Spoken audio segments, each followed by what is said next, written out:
नमस्कार दोस्तों, मैं देव भावी क्लासेस के इस YouTube चैनल पर लाइव क्लास में आप सभी का एक बार फिर से स्वागत करता हूं।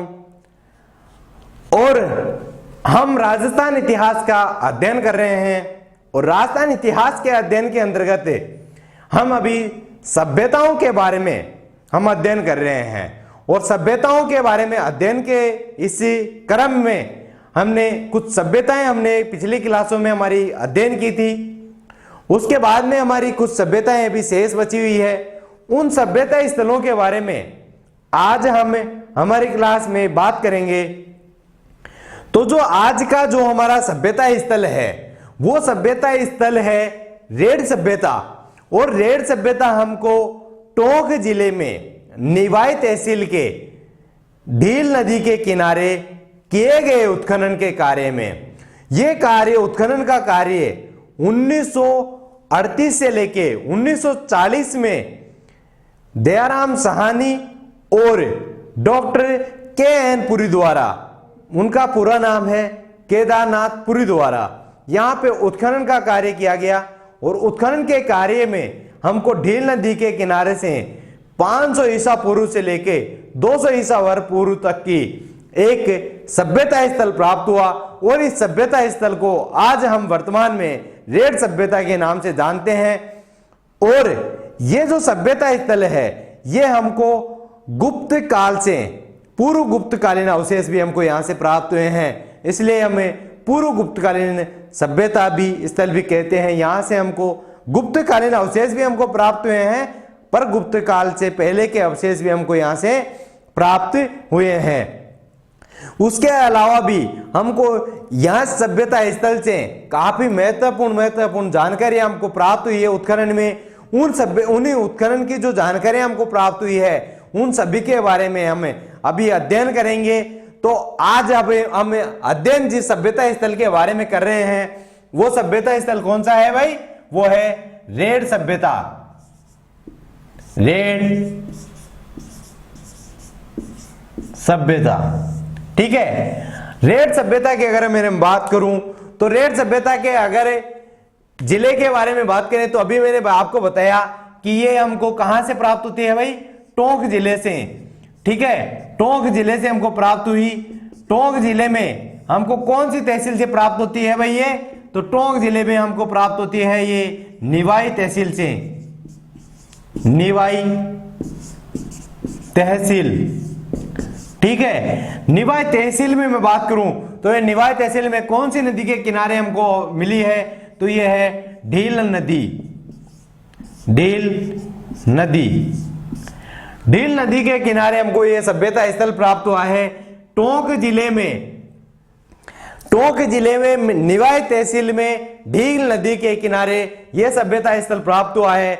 और यह सभ्यता स्थल हमको जिन्होंने खोज के निकाला है, जिन्होंने यहाँ पे उत्खनन का कार्य करके इस सभ्यता स्थल को निकाला है, या यहाँ से जो अवशेष निकाले गए हैं उनकी अगर मैं बात करूं तो यहाँ पे देखिए 1938 ईस्वी से लेके 1940 ईस्वी में यहाँ पे उत्खनन का कार्य किया गया।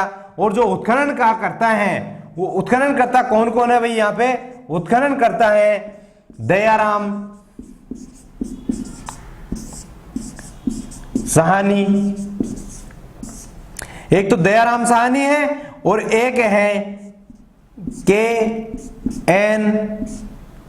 पुरी। इनका पूरा नाम अगर हम देखें तो केदारनाथ पुरी, ठीक है। इनका पूरा क्या नाम है भाई? के.एन. पुरी का केदारनाथ पुरी। इन्होंने उत्खनन का कार्य किया 1938 से लेके 1940 ईस्वी के बीच में यहाँ पे उत्खनन का कार्य किया।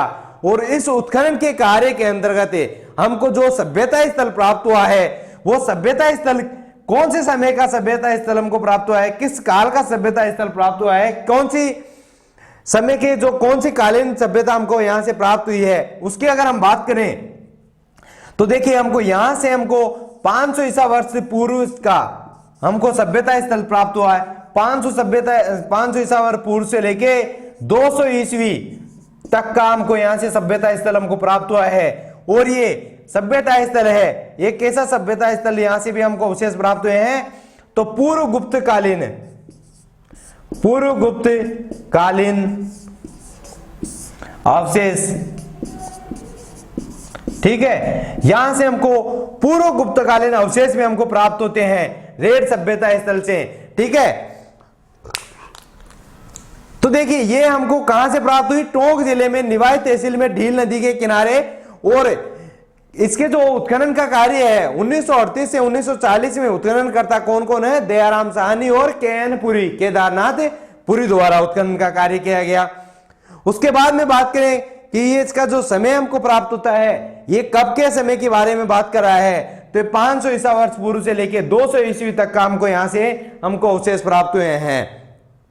उसके बाद में मैं बात करूं तो ये देखिए पूर्व गुप्तकालीन अवशेष भी हमको यहां से प्राप्त हुए हैं, मतलब कि पूर्व गुप्त काल की जो सभ्यताएं हैं उनके भी हमको यहां से अवशेष प्राप्त हुए हैं। तो इसके बाद में हमें जो यहां से हमको अवशेष प्राप्त हुए हैं, ये हमने यहाँ के सभ्यता स्थल की वैसे ही जो नॉर्मल जानकारी है वो प्राप्त की है कि यहाँ पे उत्खनन करता कौन है, कब उत्खनन का कार्य किया है, कहाँ पे उत्खनन का कार्य किया है, कौन सी नदी के उत्खनन का कार्य काश में किया है, कब का समय है, कौन से काल की यहाँ से हमको अवशेष प्राप्त हुए हैं। ये सारी बातें करने के बाद में अब हमें बात करेंगे यहाँ से कि जो यहाँ पे हमको उत्खनन के कार्य में जो हमको अवशेष प्राप्त हुए हैं उन अवशेषों के बारे में हमें अब बात करेंगे। तो अब हम एक एक करके अवशेषों के बारे में बात करते हैं। उससे पहले आप चाहें तो इनका सबका स्क्रीनशॉट आप लेना चाहें तो ले सकते हैं। ठीक है, तो भाई अब हम एक एक करके जो अवशेष प्राप्त हुए हैं उन अवशेषों के बारे में हम बात करते हैं।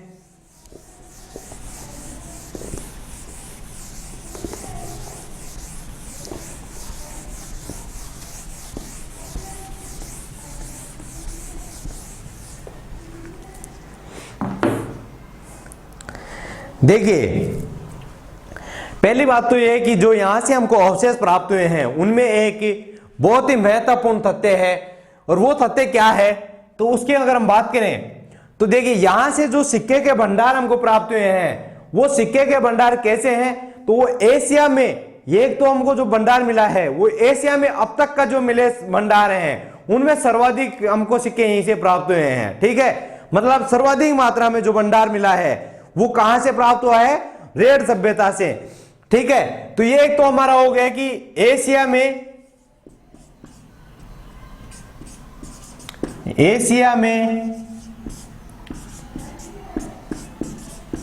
सिक्कों का सबसे बड़ा भंडार मिला। ठीक है, एशिया में अब तक के जो सिक्कों का सबसे जो भंडार मिला है, सबसे बड़ा भंडार अब तक के जितने भी सिक्के प्राचीन सिक्कों में, तो ये सबसे बड़ा सर्वाधिक भंडार, बड़ा भंडार हमको यहां से प्राप्त हुआ है। देखिए उसके बाद में अगर हम बात करें तो यहां से हमको एशिया में तो सबसे बड़ा भंडार सिक्कों का भंडार है। उसके बाद में यहां से पंचमारक सिक्के जो मिले हैं वो भी यहां पे काफी सारी मात्रा में मिले हैं। और पंचमारक सिक्कों के बारे में हम बात करें तो यहां से हमको पंचमारक सिक्कों के में भारत में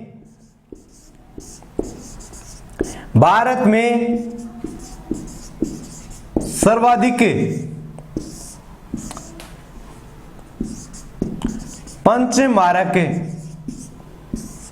पंचमारक को हम किन सिक्कों को बोलते हैं, चांदी की आहत मुद्राएं।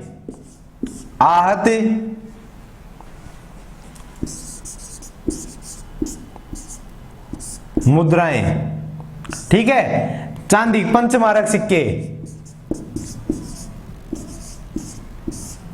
भारत में सर्वाधिक पंचमारक सिक्के हमको यहीं से मिले हैं। और ये सिक्के कितने हैं, तो ये हैं लगभग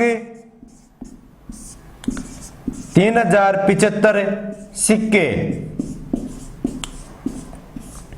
ठीक है, तो देखिए पहली बात तो हमने बात की कि जो एशिया में जो सिक्कों का सबसे बड़ा भंडार मिला है, मैंने ना तो राजस्थान की बात कर रहा हूं ना मैं भारत की बात कर रहा हूं, सर्वाधिक सिक्कों में मैं बात कर रहा हूं पूरे एशिया की।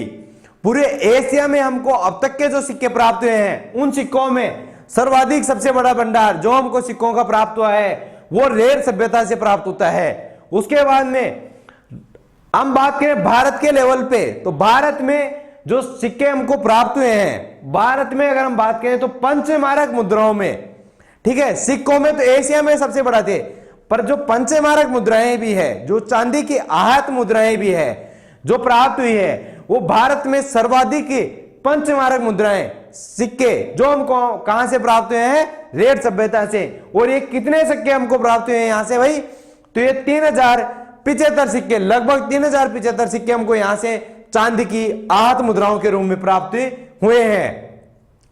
उसके बाद में हमें तीसरे अगर पॉइंट के बारे में बात करें तो देखिए यहां से हमको कुछ यवन सिक्के प्राप्त हुए हैं, और इन यवन सिक्कों के बारे में मैं बात करूं तो देखिए यहां से हमको कैसे सिक्के प्राप्त हुए हैं, कुछ यवन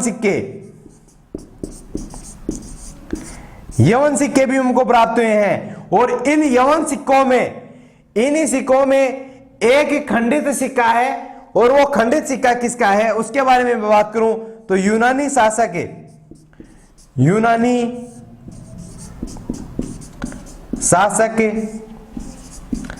अपोलो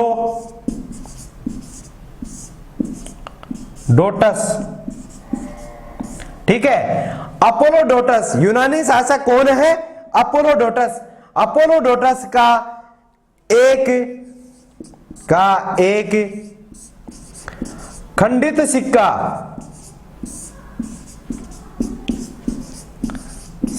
भी मिला है।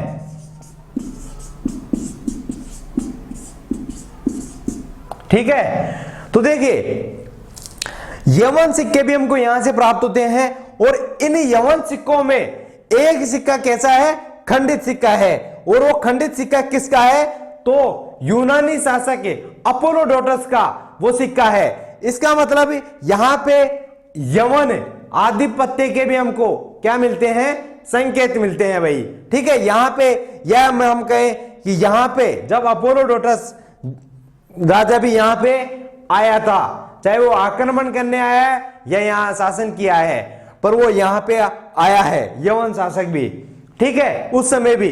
तो उसके बाद में आगे हमें इस सभ्यता स्थल के जो अन्य अवशेष प्राप्त हुए हैं उनके बारे में हम बात करते हैं। आप चाहें तो इनका एक बार स्क्रीनशॉट लेना चाहें तो ले सकते हैं भाई।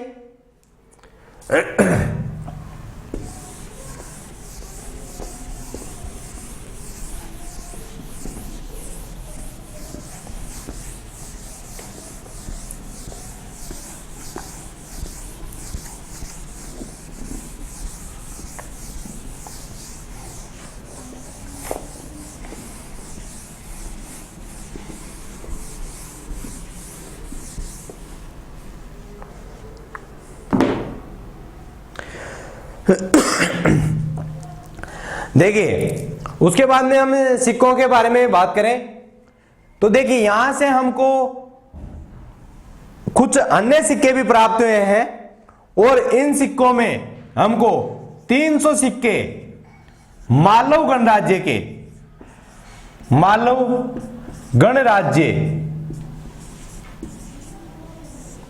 गणराज्य के भी प्राप्त हुए हैं। ठीक है, यहां से उत्खनन में कितने सिक्के, 300, ठीक है, 300 सिक्के 300 सिक्के किसके प्राप्त हुए हैं, मालव गणराज्य के भी।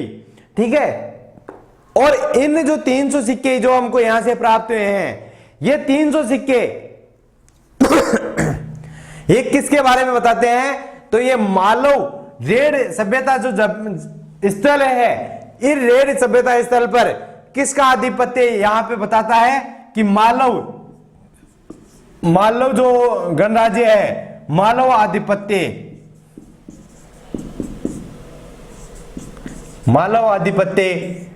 के बारे में बताता है, के बारे में बताते हैं। ठीक है, ये सिक्के हमको किसके बारे में बताते हैं भाई? तो मालव आधिपत्य यहाँ पे होने के बारे में हमको जानकारी यहां से प्राप्त कराते हैं ये सिक्के। इन सिक्कों के अलावा यहां से मालव आधिपत्य की जानकारी प्राप्त कराने का हमको एक जानकारी, एक स्रोत और प्राप्त होता है, और वो स्रोत हमको क्या प्राप्त होता है भाई? अगर हम उस स्रोत के बारे में बात करें तो यहां से हमको एक शीशे की मोहर मिली है। किसकी? शीशे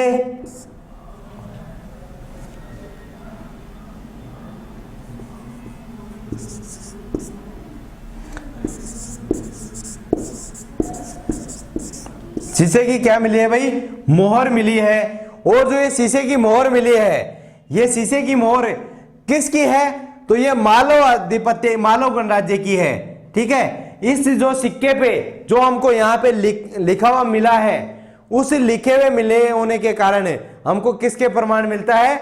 मालव आधिपत्य होने की जानकारी प्राप्त होती है। यहां से हमको ये सिक्का मिला है, उसमें क्या लिखा हुआ है? ब्राह्मी। देखिए यहां पे हमको इस पे एक लेख लिखा मिला है, और वो है ब्राह्मी लिपि में। ठीक है, ब्राह्मी लिपि में लिखा हुआ है। और ब्राह्मी लिपि में हमको क्या लिखा हुआ प्राप्त होता है भाई? यहां से तो यहां से हमको प्राप्त होता है मालव जनपद से। ठीक है, इस मोहर पे क्या लिखा हुआ है? तो लिखा हुआ है इस पे मालव जनपद से, जनपद। ठीक है, मालव जनपद से लिखा हुआ है। तो मालव जनपद से इसमें लिखा हुआ है, और कौन सी भाषा में लिखा हुआ है? ब्राह्मी लिपि में। लिपि कैसी है? ब्राह्मी।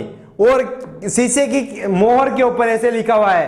तो इससे भी हमको क्या जानकारी प्राप्त होती है कि मालव आधिपत्य यहां पे रहा होगा। ठीक है, तो ये दोनों चीजें हमको किसके बारे में बताते हैं भाई? मालव आधिपत्य के बारे में बताते हैं। रेड सभ्यता स्थल पर किसका आधिपत्य? मालव आधिपत्य, मालव जो गणराज्य है उसका आधिपत्य यहां पे हमको, इससे हमको जानकारी प्राप्त होती है। उस जानकारी के अलावा देखिए हमको यहां से एक जानकारी यह भी प्राप्त होती है कि यहां से जो, देखिए हर जगह तो हमको जो राजा होगा, राजा के ही सिक्के प्राप्त होते हैं, पर जो रेड सभ्यता है, रेड सभ्यता स्थल से हमको यहां से कुछ यहां के सेनापति और जो यहां के मित्र शासक हैं, उन मित्र शासकों के सिक्के भी हमको यहां से प्राप्त हुए हैं। मतलब की बात करें कि जो सेनापति के सिक्के हैं और मित्रों के साथ जो सिक्के हैं, ये सिक्के भारतीय मुद्रा शासन की प्रमुख घटना है। ठीक है, मतलब कि ऐसा पहली बार हुआ है कि कहीं से हमको ऐसी जानकारियां प्राप्त हुई है कि वहां के सेनापति और जो उनके मित्र शासक हैं, उन मित्र शासकों के नाम से भी यहां पे सिक्के चलाए जा रहे हों। ठीक है, वरना हम देखें तो राजा अपने नाम का, खुद का या अपने वंश का, इन्हीं के सिक्के चलाता है। राजा या तो अपने नाम से सिक्के चलाएगा या अपने वंश के, जो उसका वंश चला आ रहा है उसी वंश के नाम से वो सिक्के चलाएगा। ये दो ही करता आया है। पर पहली बार हमको रेड सभ्यता से सेनापति और मित्र शासकों के सिक्के प्राप्त हुए हैं, और ये भारतीय मुद्रा शास्त्र की सबसे प्रमुख क्या है भाई? घटना है। ठीक है, तो यहां से हमको किसके बारे में जानकारी प्राप्त होती है? एक तो देखिए सेनापति, वह मित्र शासक, मित्र शासकों के सिक्के मिले हैं। ठीक है, यहां से किसके सिक्के मिले हैं? सेनापति व मित्र शासकों के, यहां से हमको सिक्के प्राप्त हुए हैं। और ये घटना है, ये घटना कैसी है? तो भारतीय मुद्रा शास्त्र,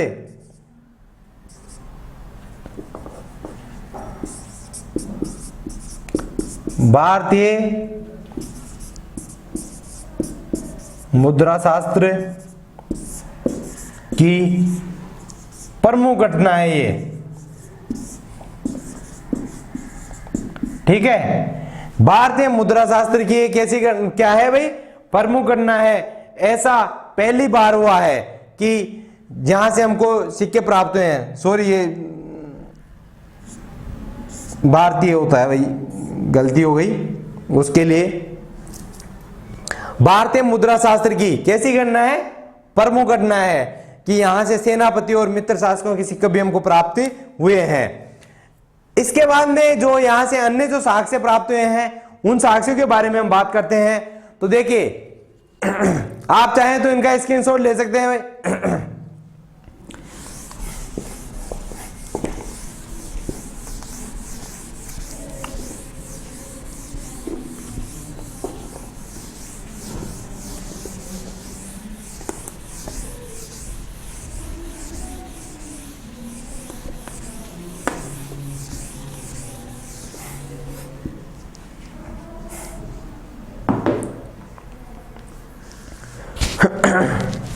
देखिए उसके बाद में हम बात करें रेड सभ्यता के बारे में, अन्य जो जानकारियां हमको प्राप्त हुई है उनके बारे में हम बात करें तो यहां से हमको लोहे के काफी मात्रा में सामग्री प्राप्त हुई है, काफी उपकरण हमको प्राप्त हुए हैं, काफी हमको औजार यहां से लोहे के प्राप्त हुए हैं।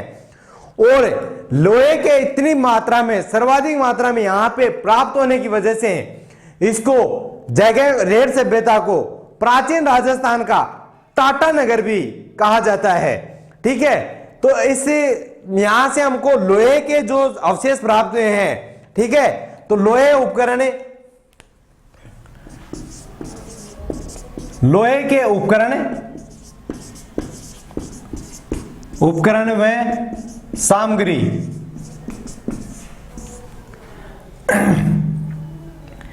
मिलने से या अधिक मात्रा में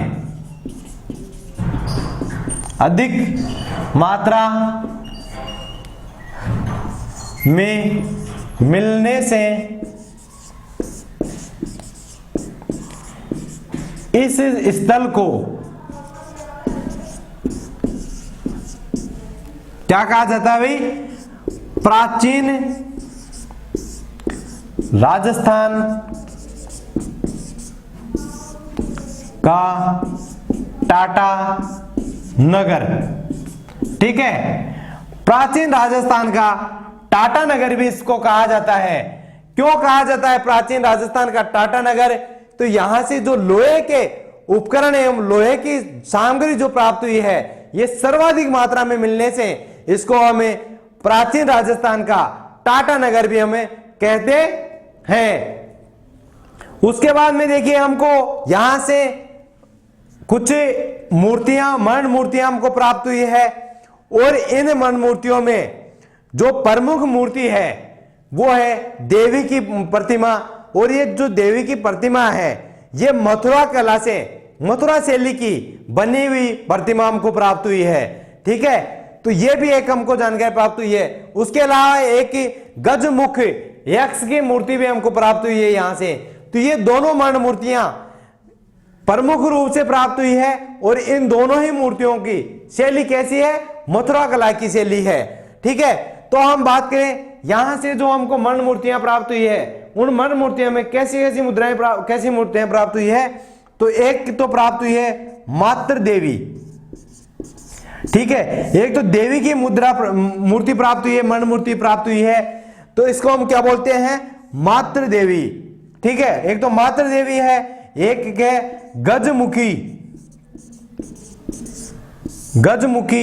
यक्ष। ठीक है, गजमुखी यक्ष की प्रतिमा हमको यहां से प्राप्त हुई है। ठीक है, तो एक हमको गजमुखी यक्ष की मूर्ति प्राप्त हुई है और एक किसकी, मातृ देवी प्रतिमा की। और ये दोनों ही मूर्तियां कौन सी कला की, कौन सी शैली की बनी हुई है, कौन सी कला में बनी हुई है, तो ये है मथुरा शैली, मथुरा शैली या कला। ठीक है, इस में बनी हुई है क्या है, मरण मूर्तियां हैं। ठीक है, इनको हम क्या बोलते हैं, मरण मूर्ति।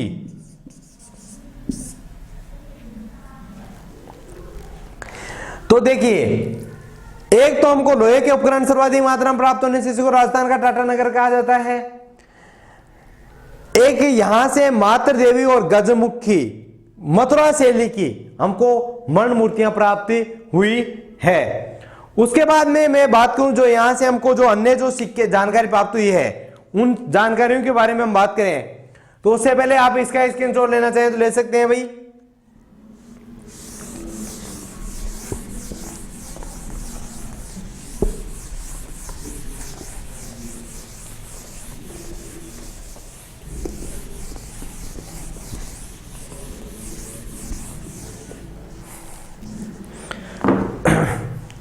तो देखिए उसके बाद में हमें बात करें जो यहां से हमको अन्य जो स्रोत प्राप्त हुए हैं, जो अवशेष हमको प्राप्त हुए हैं, उन अवशेषों में कुछ मर्दबांड के कुछ मिट्टी के हमको खिलौने प्राप्त हुए हैं और इन खिलौनों में मुख्य रूप से कैसे हैं, जंतु रूप के।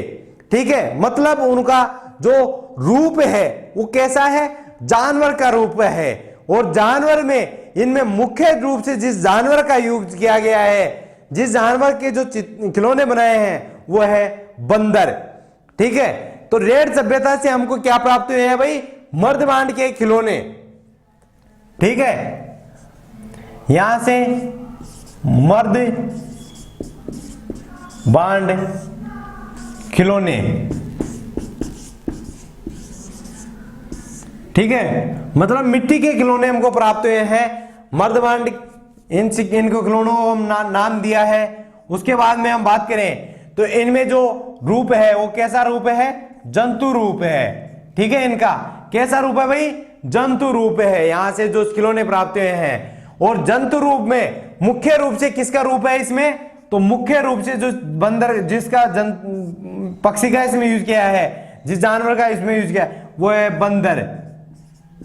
ठीक है, मुख्य रूप से बंदर की जो रूप है, बंदर की जो आकृति के जो खिलौने बनाए हैं वो यहां से मुख्य रूप से बनाए गए हैं जंतु रूप के अंतर्गत। ठीक है, एक हमको ये भी अवशेष हमको प्राप्त हुए हैं कि यहां से जो मर्दबांड प्राप्त हुए हैं उनका रूप कैसा है, जंतु रूप है, मतलब जानवरों की शेप पे बनाए हुए हैं वो। उसके बाद में मैं बात करूं जो यहां से हमको साक्ष्य प्राप्त हुए हैं और भी, वो हमको यहां से कैसे साक्ष्य प्राप्त होते हैं भाई, तो आलीशान भवनों के, आलीशान भवनों के। ठीक है, ये मकान, आलीशान भवनों या मकानों के हमको यहां से क्या प्राप्त हुए हैं भाई, अवशेष हमको प्राप्त हुए हैं। और इन आलीशान मकानों में यहां से जो गंदा पानी है, इस गंदे पानी को निकालने के लिए इन लोगों ने एक अलग तकनीक अपनाई है और उस तकनीक को हम किस नाम से जानते हैं भाई, रिंग वेल।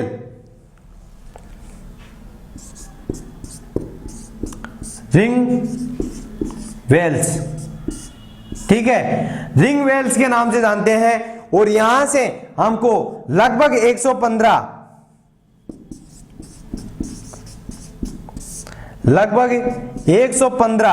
क्या प्राप्त हुए हैं, रिंग वेल्स।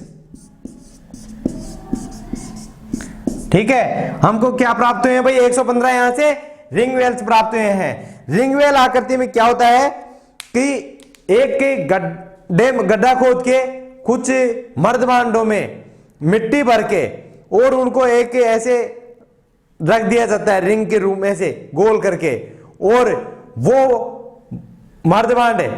देखिए हमने एक पहले मर्दबांडों के बारे में बात की थी, उसमें चक्कर रूप में मतलब ऊपर नीचे रख दिया जाता था गड्ढे में। ठीक है, मिट्टी मर्दबांड में इसमें क्या करते थे, एक घेरा बना के उस घेरे में इन मर्दबांडों को रख देते थे और इनमें मिट्टी भर के रखते थे, तो वो मिट्टी यहाँ के पानी को सोख लेती थी। यहाँ का जो गंदा पानी है, यहाँ के जो मकानों में पानी भर जाता था उसको सोख लेती थी, उसके बाद में उनको बाहर खाली कर देते थे।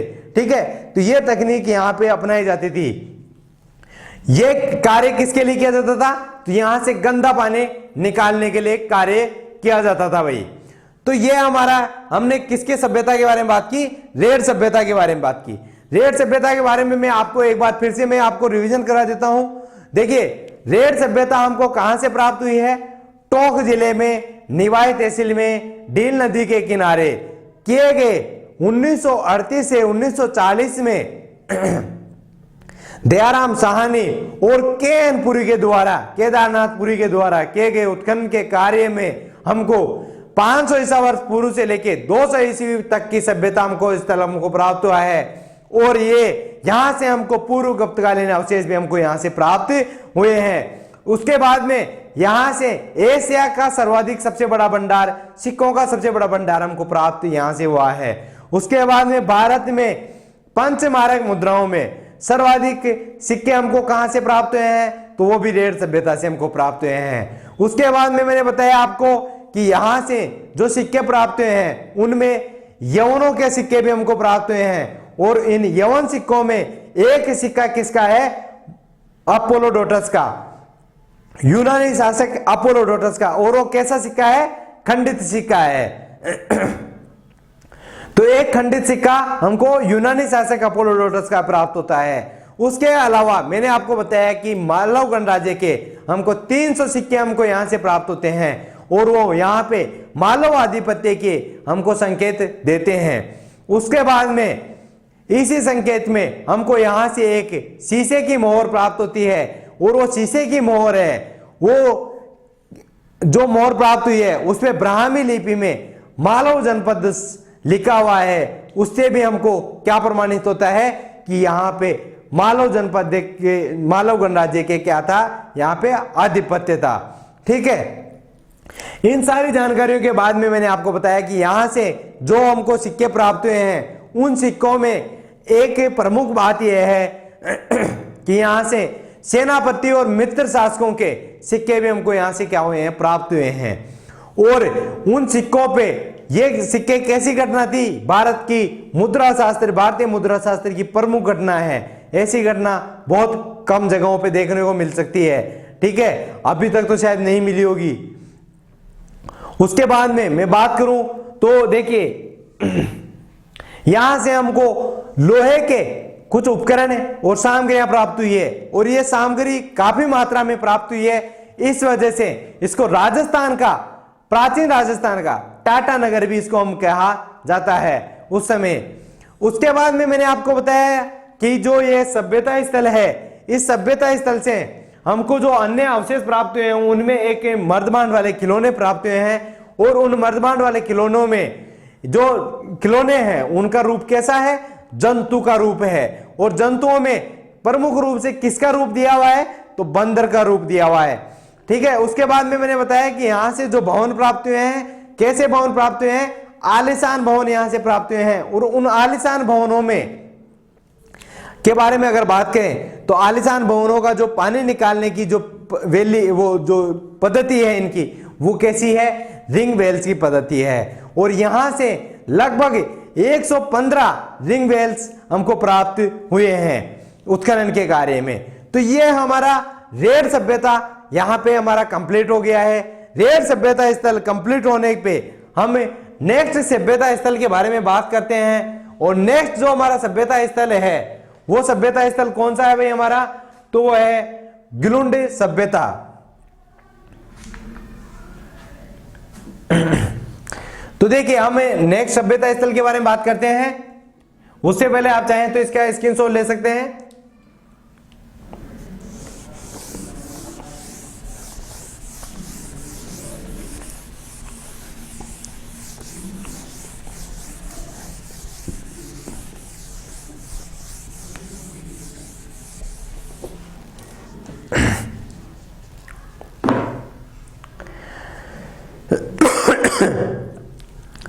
तो देखिए, अब हम आगे जिस सभ्यता स्थल के बारे में बात करेंगे वो है गिलुंड सभ्यता।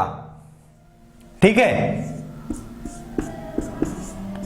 गिलुंड सभ्यता।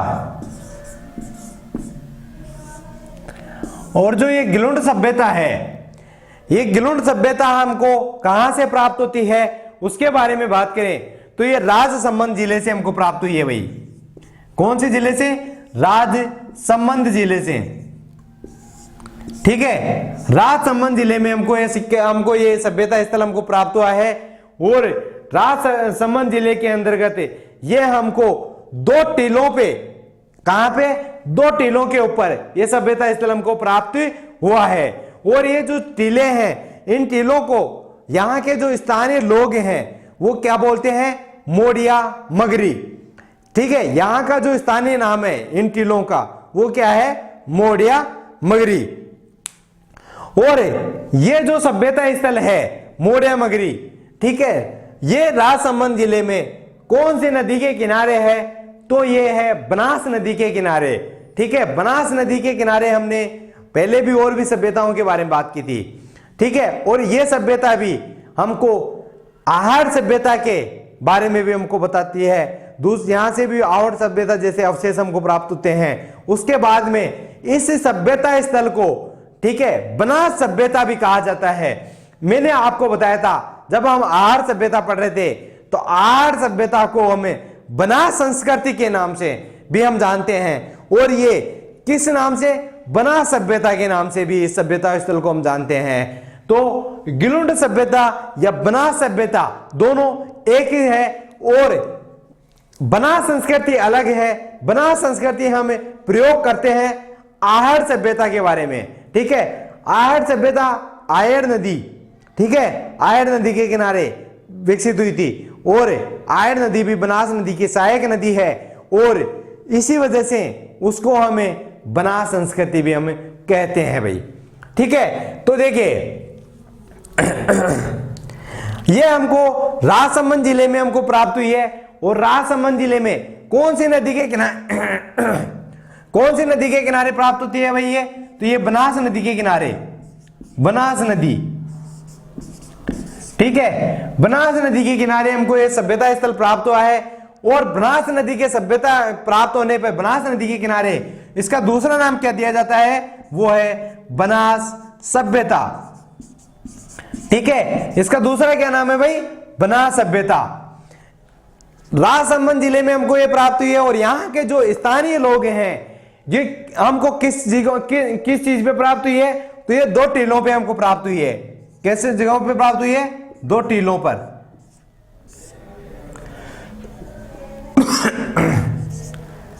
2 टीलों पर। ठीक है, 2 टीलों पर यह सभ्यता स्थल हमको प्राप्त होता है। और इन टीलों को जो स्थानीय लोग हैं, ठीक है, 2 टीले हैं, ये 2 टीलों पर यह सभ्यता स्थल हमको प्राप्त हुआ है। 2 टीले हैं और इन दोनों टीलों को यहां के जो स्थानीय लोग हैं वो क्या बोलते हैं? मोडिया मगरी। मोडिया मगरी। ठीक है, किस नाम से जाने जाती है भाई? ये दोनों टीले वो है मोडिया मगरी। ये कैसा नाम है? तो ये है स्थानीय नाम, स्थानीय नाम। ठीक है, कैसा नाम है? ये स्थानीय नाम है मोडिया मगरी। इसी सभ्यता स्थल के बारे में यहां के स्थानीय लोग हमको बताते हैं। अब हम बात करें जो यहां पे उत्खनन करता है, उत्खननकर्ता के बारे में हम बात करें तो देखिए यहां पे उत्खनन का जो कार्य है वो 2 बार किया गया है। और जो यहां पे प्रथम उत्खनन करता है, सर्वप्रथम उत्खनन करता, उन्होंने यहां पे जो उत्खनन का कार्य किया है वो 1957 से लेके 1958 के मध्य में यहां पे उत्खनन का कार्य किया है। और ये उत्खनन का कार्य बी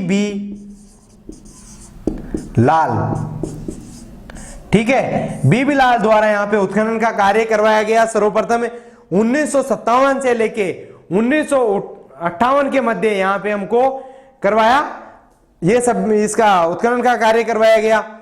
उसके बाद में हम बात करें तो यहां पे जो दोबारा से उत्खनन का कार्य करवाया गया था, सर्वप्रथम उत्खनन करता, ठीक है, ये कैसे उत्खनन करता है? सर्वप्रथम उत्खनन करता है भाई, ये सर्वप्रथम उत्खनन करता, ठीक है, ये सर्वप्रथम उत्खनन करता है। उसके बाद में हम बात करें तो यहां पे बाद में जो उत्खनन का कार्य करवाया गया है वो उत्खनन का कार्य 1998 से लेके 2003 तक यहां पे उत्खनन का कार्य करवाया गया। और ये उत्खनन का जो कार्य करवाया गया है, ये उत्खनन का कार्य एक तो हमारे पूना विश्वविद्यालय के प्रोफेसर हैं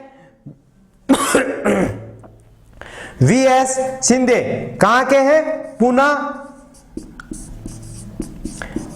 पूना विश्वविद्यालय, ठीक है, पूना विश्वविद्यालय के प्रोफेसर हैं प्रोफेसर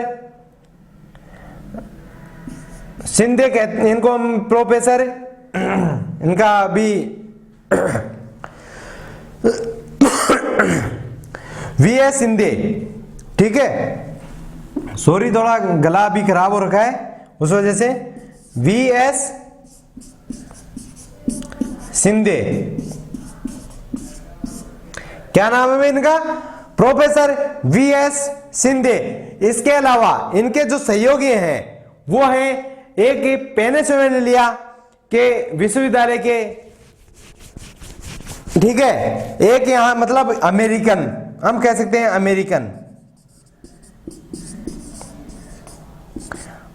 अमेरिकन एक पेनिसिलिया विश्वविद्यालय के एक प्रोफेसर हैं और इन प्रोफेसर का नाम है ग्रेगरी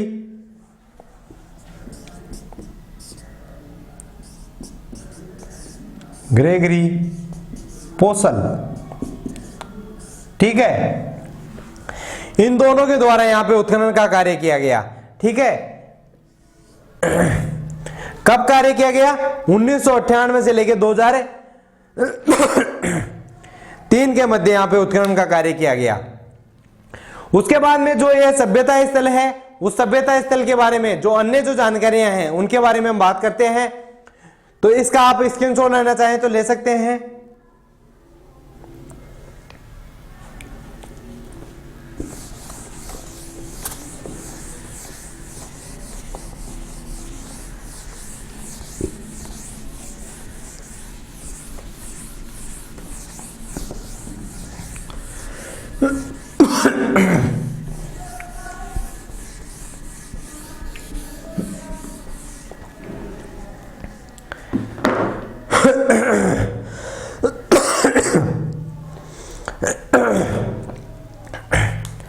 तो देखिए इस सभ्यता स्थल के बारे में हम बात करें तो इस सभ्यता स्थल का जो समय है, उत्खनन में जो हमको समय इसका प्राप्त होता है, उस समय के बारे में हम बात करें तो यहां से हमको 1900 ईसा वर्ष पूर्व से लेके 1900 ईसा वर्ष पूर्व से लेके 1700 ईसा वर्ष पूर्व तक का हमको सभ्यता स्थलों के इसके बारे में जानकारी प्राप्ति होती है। यहाँ का जो हमको उत्खनन में जो हमको साक्ष्य प्राप्त हुए हैं, उन साक्ष्यों के अध्ययन से हमको इस सभ्यता स्थल का जो समय पता चलता है वो 1900 ईसा वर्ष पूर्व से लेके 1700 ईसा वर्ष पूर्व तक का हमको समय इसका पता चलता है। और उसके बाद में हम बात करें तो यहाँ का जो गिलुंड सभ्यता का जो प्रमुख विशेषता है, प्रमुख अवशेष है, वो प्रमुख अवशेष क्या है? तो यहाँ के जो मर्दमांड है, ठीक है, काले रंग के जो चित्रित पात्र हैं, काले रंग के जो मर्दमांड हैं, ठीक है, उन मर्दमांडों के ऊपर दो चीजें हैं। एक तो नृत्य कला, ठीक है, नृत्य कलाएं, जैसे कि जो मुद्राएं होती है नृत्य की, वो मुद्राएं उसके ऊपर बनी हुई है, ठीक है, अलग अलग मुद्राओं में उस पे चित्र बने हुए हैं नर्तकियों के। उसके अलावा चकतेदार, जिन हिरणों पे छापे मतलब कुछ चकते बने हुए हैं, उन उसी हिरण का यहाँ पे इन पे चित्रित हमको प्राप्त हुआ है। और ये इस सभ्यता स्थल से जो अवशेष प्राप्त हुए हैं उसमें से सबसे प्रमुख सभ्यता स्थल है। तो यहां से जो हमको प्रमुख सभ्यता स्थल से जो प्रमुख अवशेष प्राप्त हुआ है वो क्या है भाई? तो वो है काले रंग के पात्रों पर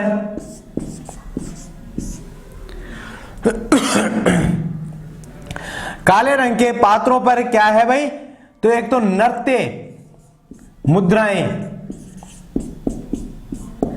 एक तो नृत्य मुद्राएं या नृत्य कला, आकृति, ठीक है, नृत्य आकृति हम बात कर सकते हैं। आकृति, नृत्य आकृतियां हमको प्राप्त हुई है। मुद्रा, या तो हम कह सकते हैं मुद्रा भी उसको हम कह सकते हैं कि जैसी भी हमारी शेप थी नृत्य की, वो हमारे नर्तक की, वो नृत्य मुद्राएं यहाँ पे हमको प्राप्त हुई है। उसके अलावा इसके ऊपर चकतेदार हिरण,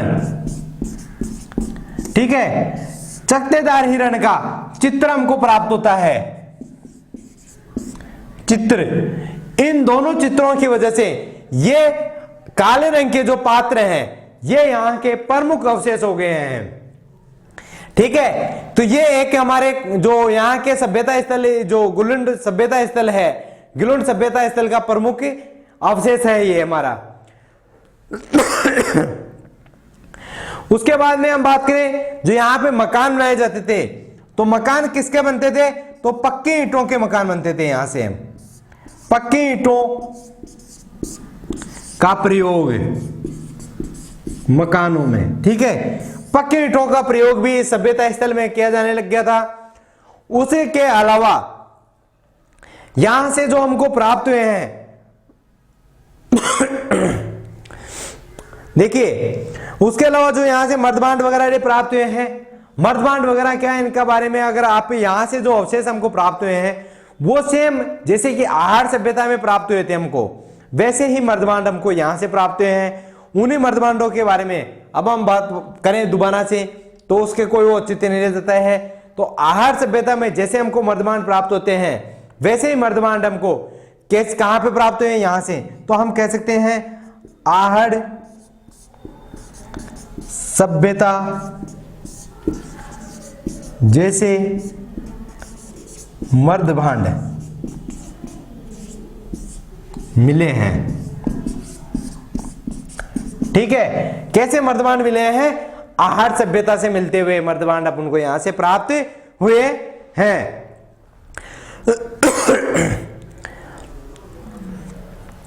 उसके अलावा कुछ मिट्टी की पशु की आकृतियां भी हमको प्राप्त हुई है यहां से, ठीक है। किसकी?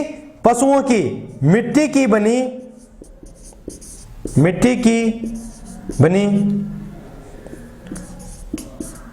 पशुओं की आकृति, पशुओं